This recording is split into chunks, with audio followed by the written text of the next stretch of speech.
Yang keempat, hati yang mencintai Tuhan akan membuka pintu untuk roh destiny bekerja dengan kuat dalam hidup kita dan membawa kita mengenali isi hati dan rencana Tuhan yang merupakan mandat yang Tuhan beri kepada Bapa rohani. Melalui ketekunan yang kita terus munculkan, hati kita yang begitu mencintai Tuhan akan sedemikian dipengaruhi oleh isi hati dan rencana Tuhan. Kita akan sampai di satu titik di mana kita dapat melihat mandat yang Tuhan beri kepada gerejanya melalui seorang Bapa rohani. Hati yang bergelora dengan cinta akan Tuhan membuat kita begitu rindu untuk terlibat dalam pelayanan yang Bapa rohani kita sudah mulai. Kita mulai melihat kerajaan sorga karena kita mulai memberi diri untuk mengerjakan agenda kerajaannya. Hati yang mencintai Tuhan akan membebaskan kita dari cinta akan diri sendiri, cinta akan uang, dan cinta akan dunia. Tidak ada lagi magnet atau gaya tarik-menarik antara kita dengan dunia. Tapi justru sebaliknya, cinta akan Tuhan, cinta akan firman, dan cinta akan rumahnya, serta cinta akan kehendaknya akan sedemikian bergelora dalam hidup kita. Yang kelima, hati yang bergelora dengan cinta akan Tuhan, dengan pemahaman yang akurat sebagai hasil dari bertekun dalam pengajaran para rasul, akan menciptakan terjadinya kesepakatan dan sinergi tubuh Kristus. Kita akan memberi diri untuk menjawab panggilan Tuhan dan berjalan bersama dalam perjalanan destiny korporat yang ada. Kesepakatan akan terjadi di antara kita dengan Bapa rohani dan juga dengan saudara-saudara rohani yang lain. Saya teringat dengan firman di dalam kitab Amos pasal 3 ayat yang ketiga.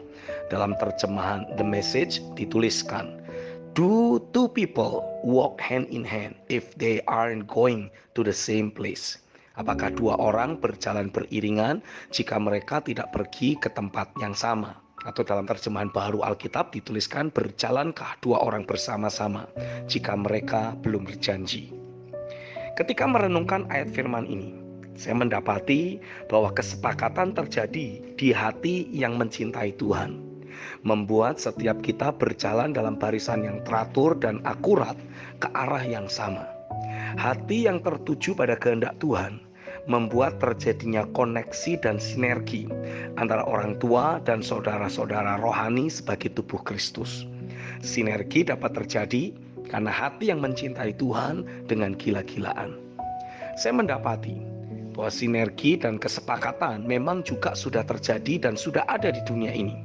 Tetapi sinergi yang ada di sistem dunia ini dilandasi oleh keserakahan dan perhambaan oleh mamon. Titik temu mereka adalah uang atau mamon. Sekarang saya semakin memahami mengapa Tuhan terus mencurahkan pekerjaan firman dan rohnya yang terus-menerus mengikis cinta akan uang, cinta akan dunia, dan cinta akan diri sendiri di dalam diri kita. Karena itulah yang membuat kita dapat bersinergi dengan keluarga rohani yang ada dan senantiasa hidup dalam kerajaan yang tidak tergoncangkan.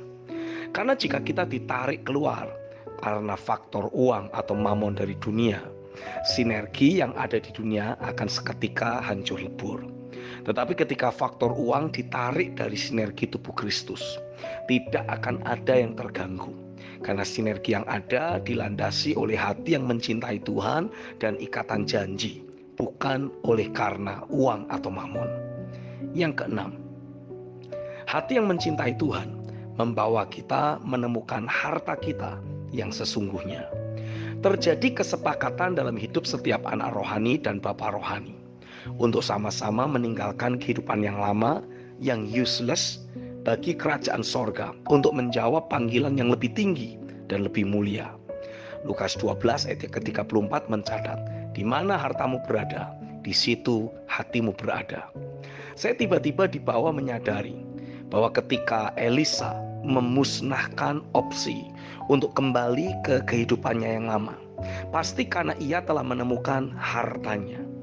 Kesuksesan dan kekayaan secara lahiriah ternyata bukanlah harta, tetapi harta yang sesungguhnya adalah Tuhan sendiri. Kesempatan untuk melayani Tuhan, Sang Raja segala raja, dan mengerjakan rencananya. Hati yang mencintai Tuhan akan membuat kita melebur dalam rumah rohani tanpa pilih-pilih bidang pelayanan yang kita rasa cocok dengan kemampuan atau minat kita. Prinsip melebur tanpa pilih-pilih ini akan dapat teraplikasi ketika seseorang memiliki hati yang mencintai Tuhan. Karena motivasi untuk meleburnya bukanlah minat kita di suatu bidang tertentu, tetapi motivasinya adalah mengerjakan rencana Tuhan. Sehingga bidang apapun yang Tuhan tunjuk, kita akan berfungsi di bidang tersebut dengan penuh sukacita. Karena diberikan kesempatan untuk melakukan sesuatu bagi pribadi yang begitu kita cintai. Dan tidak ada hubungannya dengan kita memiliki minat di bidang tersebut atau tidak. Saya mau untuk terus menjaga aspek hati yang mencintai Tuhan dalam hidup saya. Amin.